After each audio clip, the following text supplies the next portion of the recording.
সরকার নিয়োজিত কমিশন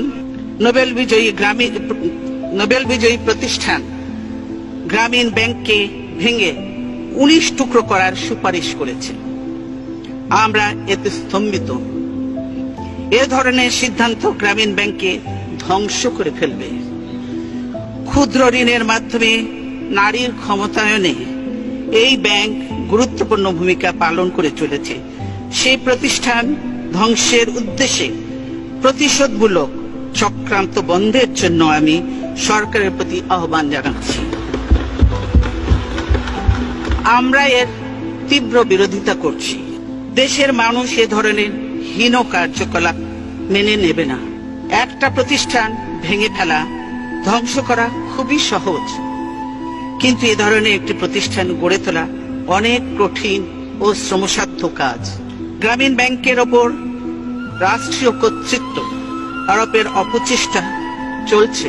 আমরা এরও তীব্র বিরোধিতা করি। রাষ্ট্রায়ত্ত ব্যাংকগুলো লুটপাট করে সরকার যে অবস্থা করেছে, তারা কি গ্রামীণ ব্যাংকেও সেই অবস্থায় নিয়ে যেতে চায়?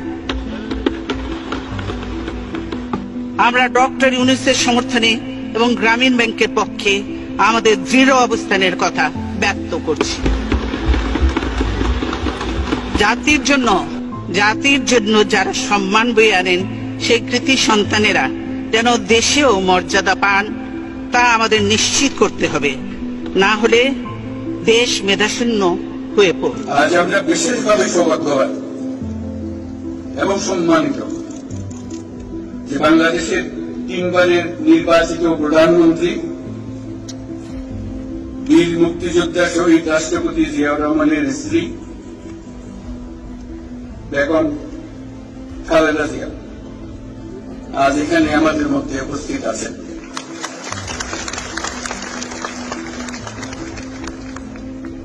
এক যুগ ধরে তিনি এই মহাসম্মেলনে অংশগ্রহণ করার সুযোগ পান নাই, আজকে সুযোগ পেয়েছেন। আমরা সবাই আনন্দিত এবং গর্বিত যে আমরা এই সুযোগ দিতে পেরেছি। শারীরিক অসুস্থতা সত্ত্বেও এই বিশেষ দিবসে সবার সঙ্গে শরীর খাওয়ার জন্য আপনাকে আবারও ধন্যবাদ। আমরা তার আশু রোগমুক্তি কামনা করছি এবং এই অনুষ্ঠানে বিশেষভাবে স্বাগত জানাচ্ছি।